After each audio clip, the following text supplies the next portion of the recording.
Então, então, vamos começar a jogar um pouco xadrez aqui enquanto a gente fala sobre alguns assuntos que me veio à mente essa semana. Acabei de assistir o filme Premonição 6. Achei um filme legal, assim, alguns conceitos. Muito bem feito a questão visual, claro. O CGI não é algo primoroso, assim, como a gente imagina, ou espera, no caso. Mas todo esse conceito de fazer as mortes muito escrachadas e muito sangue. Negócio meio Tarantino, assim, né? Acho que Premonição sempre foi meio. Deve ser um projeto paralelo do Tarantino. Então, eu gosto muito, velho. Essas obras sanguinárias. Tem um pessoal que não gosta, que acha meio exagerado. Mas eu acho muito foda. Deixa eu ver se aqui tá melhor. Agora tá melhor pra mim. Enfim, o filme segue a mesma premissa dos anteriores, né? Da morte tá vagando por ali. E aí você tem que.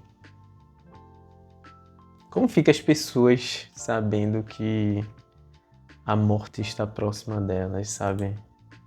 Tipo, claro, a gente convive com esse conceito diariamente, né? Tipo, no caso, a gente sabe que vai morrer, sabe que tem uma força que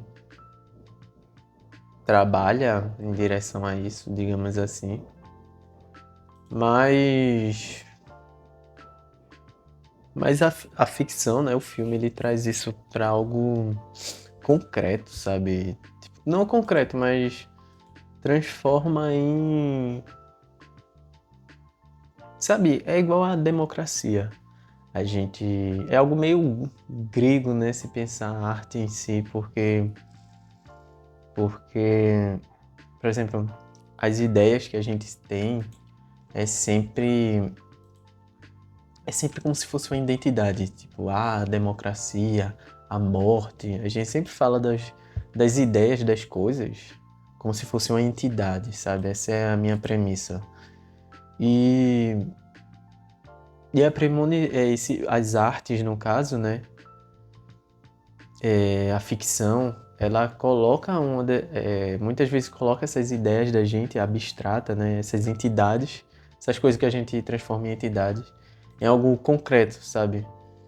Então, a gente consegue visualizar aquilo através da arte, como se fosse uma personificação, uma coisa, né? Acho que por eu ler muita coisa assim do período clássico, eu tenho um pouco dessa noção, mas eu sou suspeito, né? Porque, por exemplo, os deuses, eles eles veem os deuses, ó, os gregos, eles veem os deuses não apenas como algo simbólico, né? Como é pra gente algo fora da nossa realidade, mas algo concreto, sabe? Então, me fudi agora. Então, é a transcendência na imanência, né? Eles veem as coisas em si, por exemplo, o sol é um deus, o oceano, Poseidon, né? Os deuses sempre estão ligados a alguma coisa material, sabe? As festividades, até a festividade, o vinho, né? O deus Baco, etc. Então, por isso que eu digo que é algo...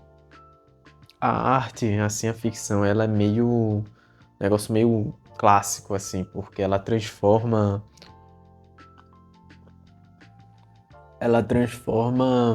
essas entidades abstratas que a gente tem em algo personificado, né? Em algo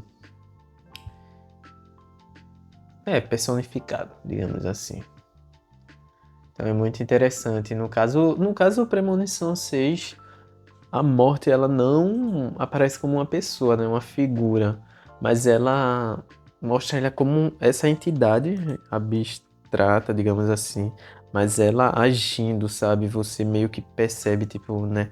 O quadro cai, é porque tem um quadro aqui, não dá pra ver, mas tem um quadro, ele cai, aí acontece alguma outra coisa estranha, você fica, o que que tá acontecendo aqui? Aí como estamos no filme Premonição, a gente sabe que é a morte, né? É vagando. Então, porra, é foda, mano.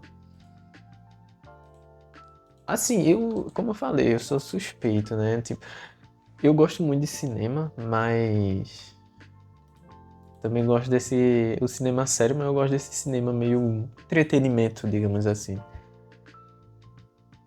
Tem algumas pessoas que elas advogam que não existe o cinema como entretenimento, sabe? O cinema tem que ser bem feito. Eu concordo, assim, em partes, porque eu acredito que existe o entretenimento bem feito, assim, no nível de cinema. Mas ainda é cinema tudo, né? Foda-se. E Premonição é isso. Pelo menos esse sexto. Eu lembro que os outros não tinham uma história tão bem desenvolvida como.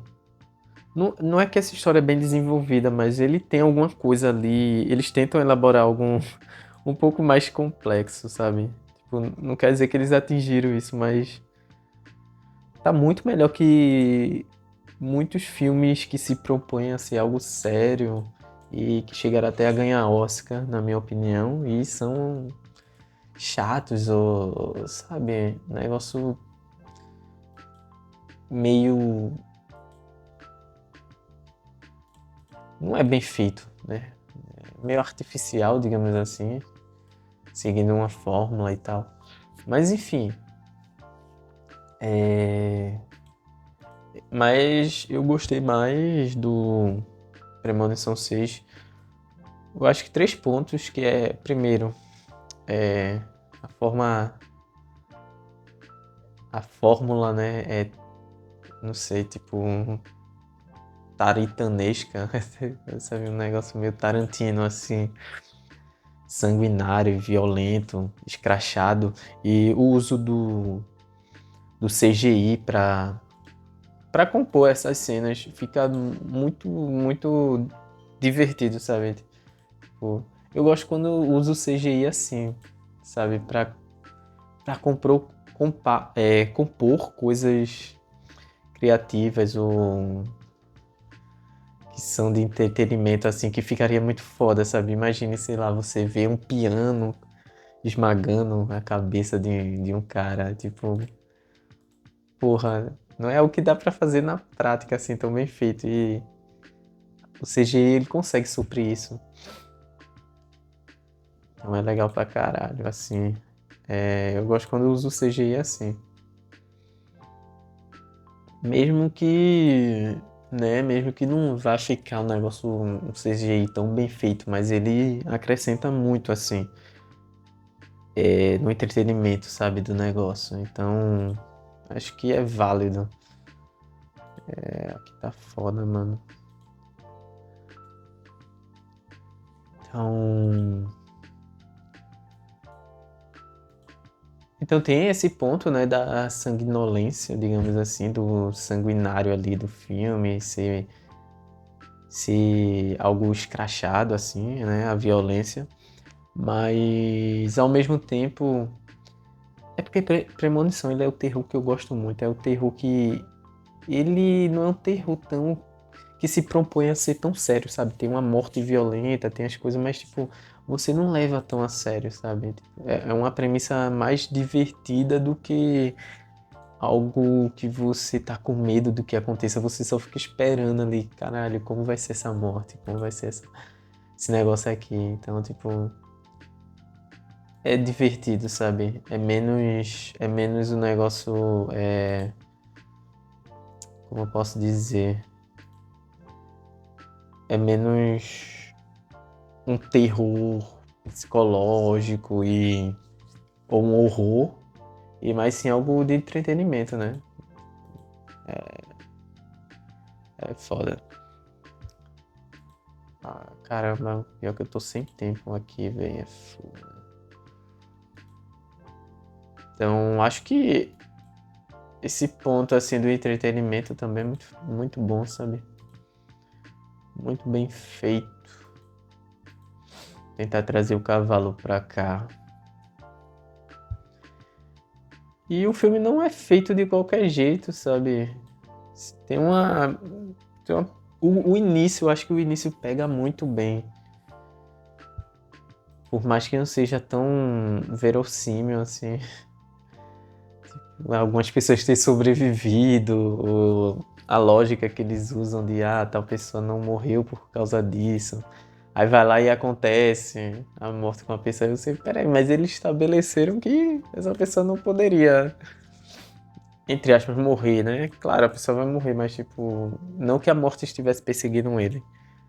Aí eles resolvem, enfim, o roteiro não é um negócio tão primoroso, né? Mas é divertido. Enfim, segunda derrota do dia. Eu tô com score baixo, mas assim, né? É porque eu tô jogando xadrez mais quando em momentos específicos.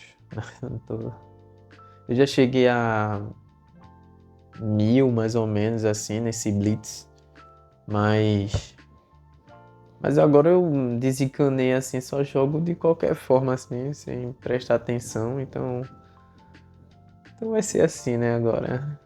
Mas vamos ver se eu consigo pelo menos nessa saga de vídeos chegar novamente a 1000.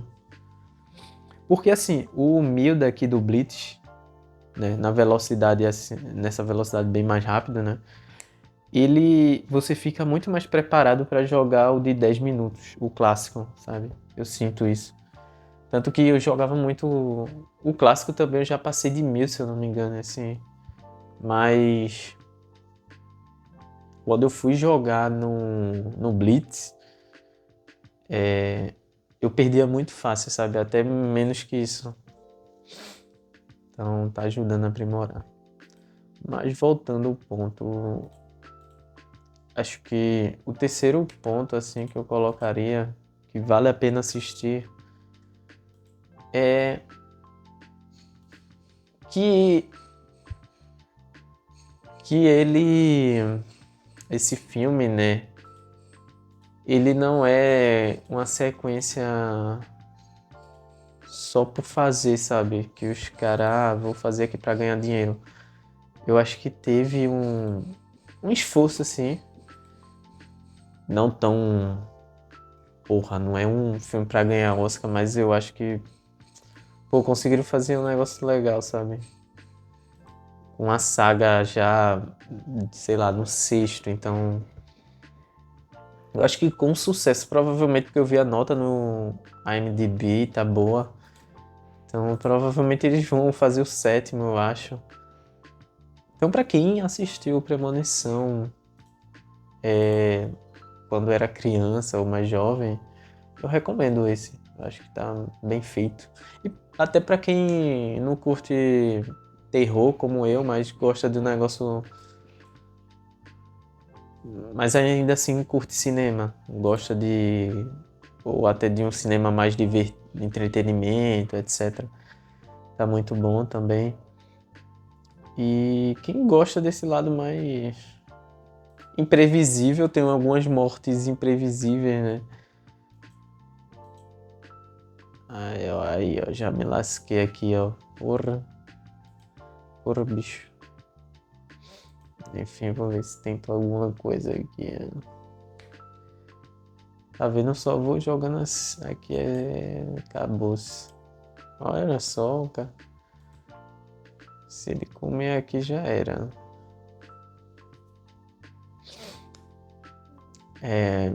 Mas é isso. Premonição, parte 6, assim como Missão Impossível. Não sei nem se Missão Impossível tá na parte 6. Eu quase fui assistir no cinema. Eu sou muito fã, só que aí eu Eu assisti a parte 1, né? Desse novo Missão Impossível que lançou. Essa é a parte 2, né? Acerto final, algo assim. E eu já não lembro direito como é a parte 1, sabe? Tipo, é foda.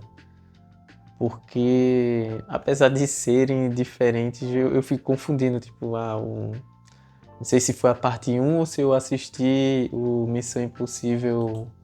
Se o que eu tô em mente é o Missão Impossível, né, com Fallout, ou enfim.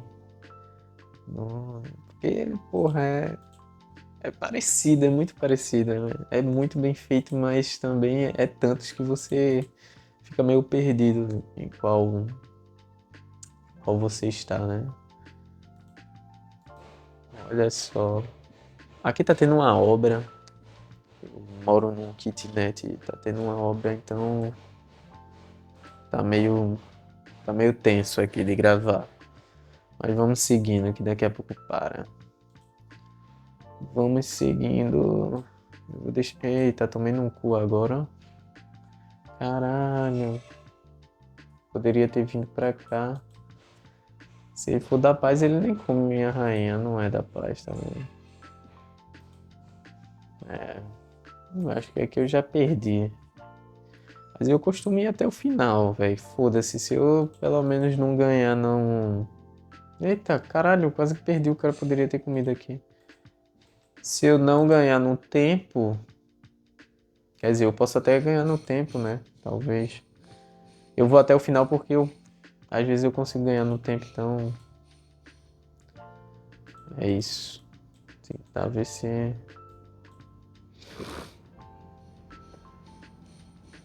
Porque enquanto ele fica aí em dúvida como vai fazer pra finalizar, eu posso só ficar fazendo movimentos aqui. Agora é um avião. Ó, tá vendo? Quando fica o tempo aperto, os caras começam a ficar confusos, sabe? Fica perdido. E eu fico só aqui, ó. Pode vir, chefe. Aqui, ó. Aí, ó. Vou aqui. Ele vai aqui. Eu tenho 1 minuto, pra mim tá de boa. O negócio é ele vira outra rainha, né? Vou tentar chegar mais perto pra.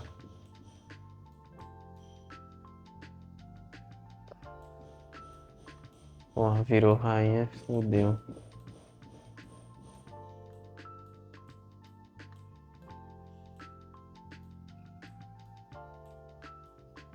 Caramba, é isso, mano. Nunca desista, never give up. É como? Não sei se é assim. Never gonna get. Enfim, aí. Tem aquele vídeo, né, de um. Acho que é um pastor, um cara muito foda que tá palestrando. É que eu não vou desistir até eu vencer, né? Tipo, é muito foda. A galera cria uns edits aí, começa a falar em inglês que o cara tá palestrando e fala alguma coisa, uma frase assim. Mas é isso. Agora, é um desafio ficar gravando e jogando ao mesmo tempo. Mas assim, é o momento que eu tenho de mais fluxo de pensamento. Então é por isso que eu decidi gravar no meio da jogatina aqui. E se vocês jogam xadrez, me avisem aí se vocês jogam xadrez em paralelo com outras coisas ou se jogam só xadrez sem jogar mais nada, sem ouvir música. Porque geralmente, por exemplo, eu jogo xadrez quando tô almoçando, ou ouvindo um podcast, ou até mesmo às vezes quando eu jogo LOL, esperando uma partida de LOL, eu jogo xadrez. Mas assim, é foda fazer isso daqui, mano. Não é muito divertido, não. assim, é fácil você imaginando, né? Tipo, as ideias surgem quando eu jogo xadrez, mas e aí, gravar fazendo isso? Tentando organizar os pensamentos. Não dá, né? Mas eu não sei se vocês sabem. A polêmica da vez é que Léo Lins, né? Está para ser preso, né? Eu praticamente já sei, cara. Eu não pensava muito em sair do Brasil, sabe? Eu sou meio ligado ao território, ao lugar onde eu nasci. Mas, caralho, ultimamente. E principalmente a área que eu tô seguindo, né? Ser professor e tal. Me mostra cada vez mais que, porra, o Brasil não vale muito a pena não, mano. Assim, sabe? E olha que eu era uma das pessoas que defendia, pô, eu sou territorialista, digamos assim, igual os chimpanzés, macaco. Mas tanta coisa acontece assim que lhe desanima. E eu não tô nem falando do que houve com o Léo Lins, mas assim, eu estou no caminho, né, da docência e tal, tem muita coisa que acontece, seja em estágio, seja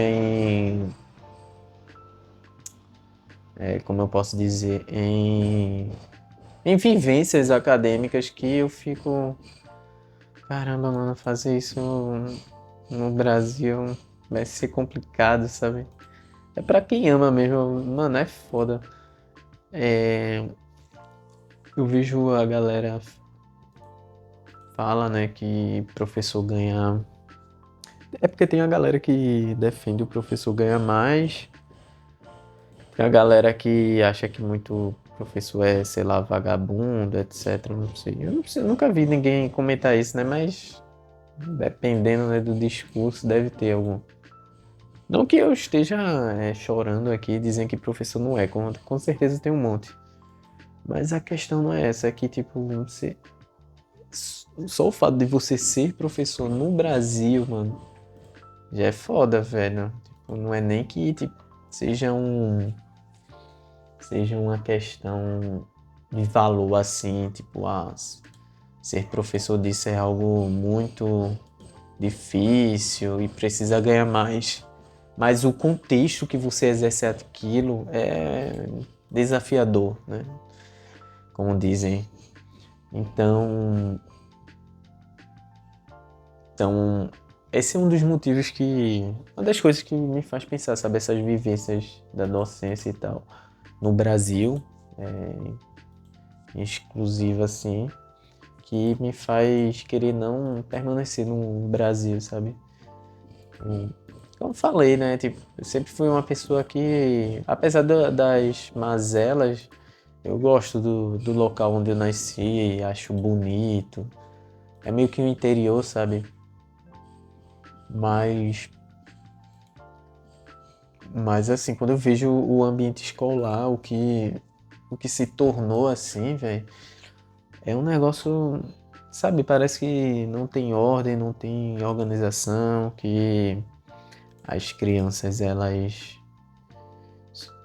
que a gente só deve respeitar o seu desenvolvimento, as suas diferenças, sabe? E parece que não existe tanta responsabilização pela criança em si, sabe? Pelas atitudes dela, pelos comportamentos, sabe? É só, não, isso é um comportamento atípico e etc. E, e aí isso deve ser tratado com psicólogo, bonitinho. É importante, mas também é importante a criança, ela saber ser um cidadão não só pelo fato do respeito, né? Mas ela entender que esse respeito deve ser merecido também, sabe? Eu vejo muito nas escolas, não, respeitar e tal. Mas a criança, o aluno, deve entender que não é só tipo, ela está desconfortável com alguma coisa, ou sei lá, tem algum trauma, e aí ela. Não é só ela ir pro psicólogo, mas também respeitar, sabe? Digamos, o convívio com outros alunos, né? Eu acho que. E tem pouco disso, tem. Eu que. Falando por mim, né? Onde eu moro e tal, tem muito a questão do respeito entre as crianças, diferenças e tal, né? Deficiência, problemas psicológicos. E tem essa via da criança ir pro psicólogo e tal, mas não tem tanto, tipo, a criança ela entender que ela também, a criança ou adolescente, né? Como eu falo criança, mas é mais também adolescente. Ela se responsabilizar, sabe? Tipo, não tô dizendo prender criança, aí é foda, né? Mas, mas tem um sistema que mostre que para criança, para o adolescente, que ele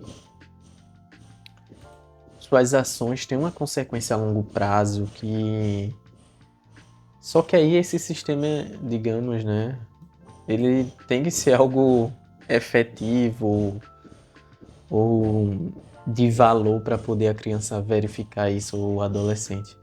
E eu não vejo isso no Brasil, sabe? Porque assim, né? Eu vou dar exemplos. A criança ela tem um comportamento disruptivo na escola, ela ela pega coisas de outras crianças, ela briga e tal, e sempre as crianças tentam denunciar aquilo para a coordenação, e aí a coordenação vou resolver, mas fica naquele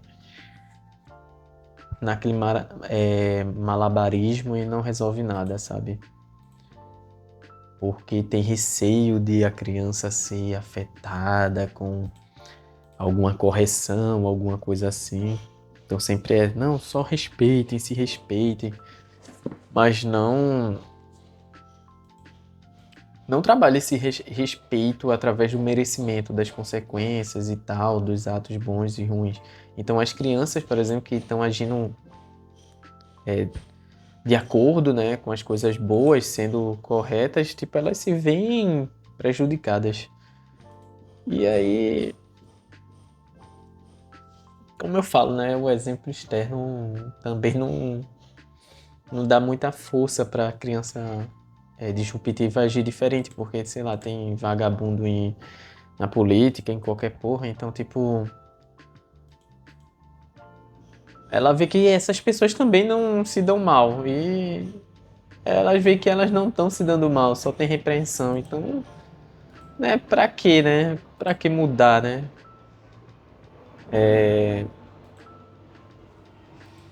Caramba, agora eu me lasquei. Então, eu vejo esse crescimento muito forte aqui no Brasil, né, principalmente dessa educação muito apaziguadora, sabe, com as crianças, os adolescentes, sabe? E, e é engraçado, né? Um país que tem ordem e progresso na bandeira não tem nenhum dos dois, né? Não tem nem ordem porque não pode magoar, né? E muito menos progresso porque as pessoas que realmente produzem ou que se interessam em fazer algo relevante, elas não veem o Brasil como uma possibilidade de crescimento, sabe? Por causa desses fatores que eu citei, né? Das pessoas mais e pessoas objetivamente inconsequentes, elas não serem responsabilizadas. Então, tipo, quem trabalha, obviamente, e quer ser produtivo, não vai permanecer aqui. porque a pessoa pensa, a pessoa já vê, né, pelo contexto, pelo caminhamento das coisas. Então, é mais ou menos isso. Quando você vai crescendo e tentando ser mais produtivo e crescer na vida e fazer algo diferente, você fica aqui não é um lugar onde eu acho que plantar coisas a longo prazo vai dar bons frutos, não. Então, eu acho que eu tô um pouco nessa dinâmica atualmente, sabe? E reavaliando as possibilidades. Porque é como eu falei, muitas vezes eu vejo as greves de professor e tal. Muita gente critica, né?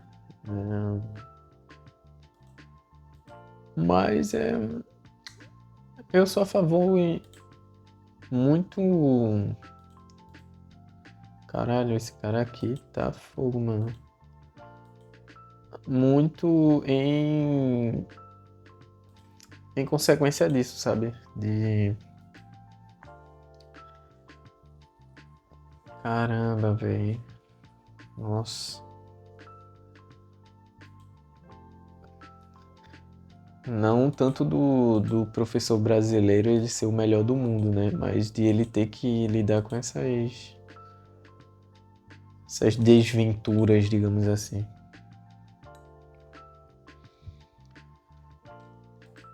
E é engraçado, eu já vi na minha vivência, né, alguns professores que são muito bons, assim, sabe? Muito bom mesmo, assim.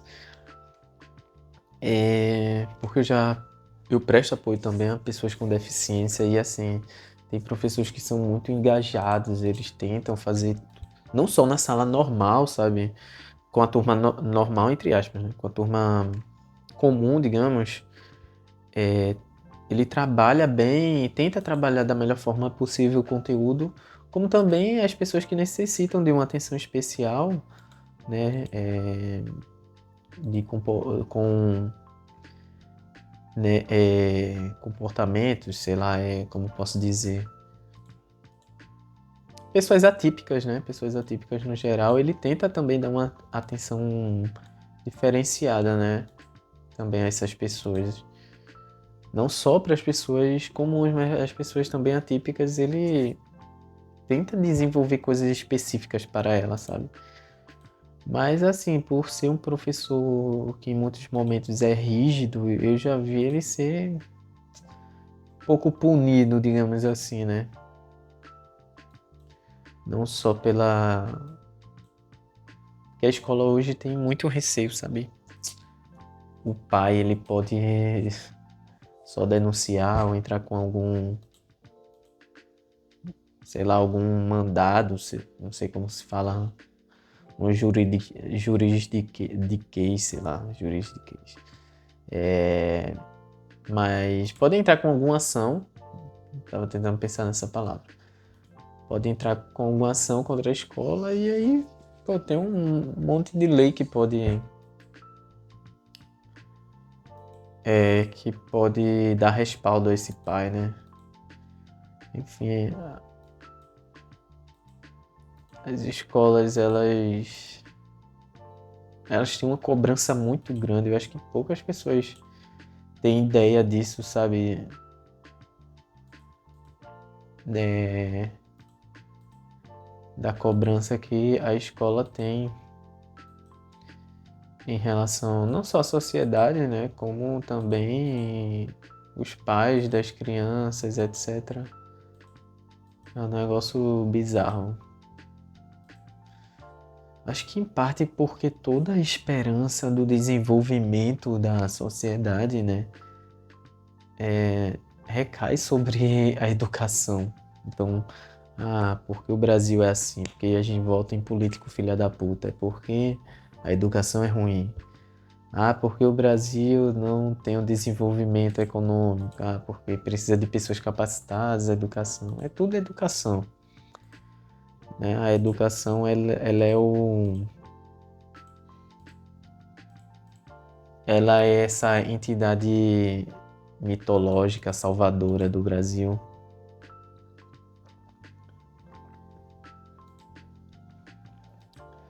E, e é isso, sabe? E acaba recaindo todo o peso sobre a escola, toda a expectativa. Então, toda vez que tem alguma lei, algum negócio assim, não, precisamos valorizar a educação e tal. Aí pronto, aí mete mais uma lei para a escola ser assim, assado. Aí já é um peso, um encargo maior para a escola que ela, já sendo comum, já é difícil. Entende? Já é difícil manter as coisas, né? Porque, enfim, né? A gente já sabe por quê. Então, se já é difícil para as escolas manterem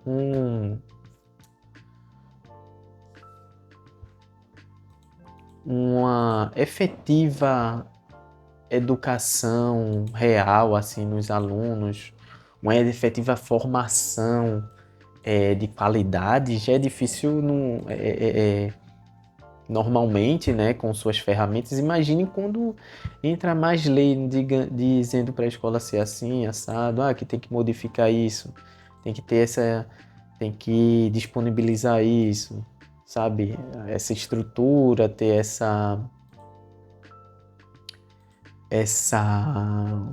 como posso dizer? Tem que ter essa metodologia. A escola se vê sem sem rumo assim direito, sabe? Tipo, caramba, eu vou dar conta disso tudo? Então, caramba, o cara só entregou o jogo aqui. E eu também. O cara desistiu, a primeira vitória. Caramba, eu acho que eu perdi 4 partidas e ganhei essa. A primeira, porque o cara desistiu. Acho que ele viu. Pera aí, eu errei aqui, né? Toma o jogo. Errei aqui. Aí eu vou lá e erro também. Aí o cara, foda-se. Desisto. Nem pra ganhar o cara quer. Mas voltando, né? É isso. Esse peso que recai sobre a educação no Brasil. Tudo é educação. E é bom, né? Isso porque os pais que só querem trabalhar e ganhar dinheiro e sem se preocupar com o tempo com seu filho, é isso. Não, é educação mesmo. Meu filho, ele tem que ter educação, é verdade. Senão ele não vai ser o melhor do mundo ou não vai ter um emprego bom. Aí é creche. Não que eu seja contra a creche, essa porra, mas é ensino integral. Então, os pais também, sabe? É muito fácil para eles cair nessa, porque, pô, eles precisam trabalhar, não tem tempo para lidar também com a criação do filho, porque as coisas cada vez mais ficam mais caras e precisa trabalhar mais. E, e o filho é muito mais um custo hoje em dia, então, para trabalhar mais precisa ter mais tempo, né? E aí, quando aparece uma lei assim, não, a criança é o ensino integral que vai salvar o Brasil, né? Precisamos de mais ensino integral e tal. Tipo, os olhos dos pais brilham, né? É aumentar a creche, aí pronto, mano. Então, quanto mais leis que colocam a criança longe do cuidado dos pais, né? Mais os pais vão ser, né, favoráveis, assim, né? Porque eles se veem nisso, né? Nessa necessidade de de ter mais tempo e assim, né? Estando na escola ele já não precisa gastar com babá, né? Com essas coisas assim. Então tem isso também.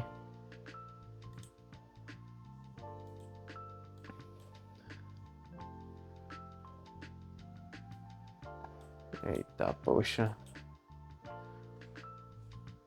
Então.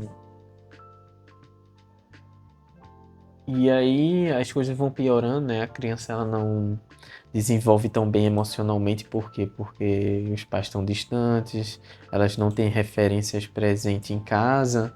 E aí qual é a forma que iremos resolver esse problema, né, do desenvolvimento social emocional da criança? Qual a forma? Mais educação, mais disciplina na escola, falando sobre cidadania.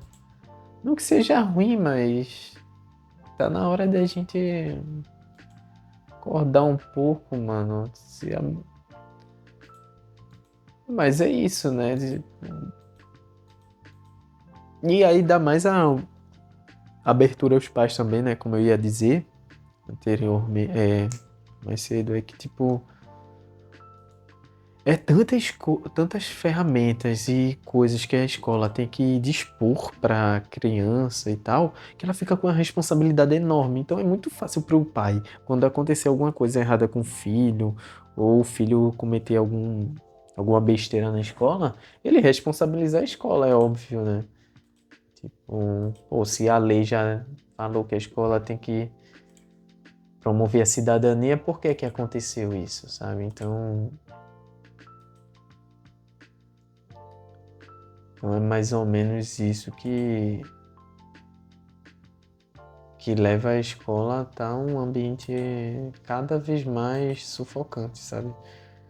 E enquanto os professores também, eles não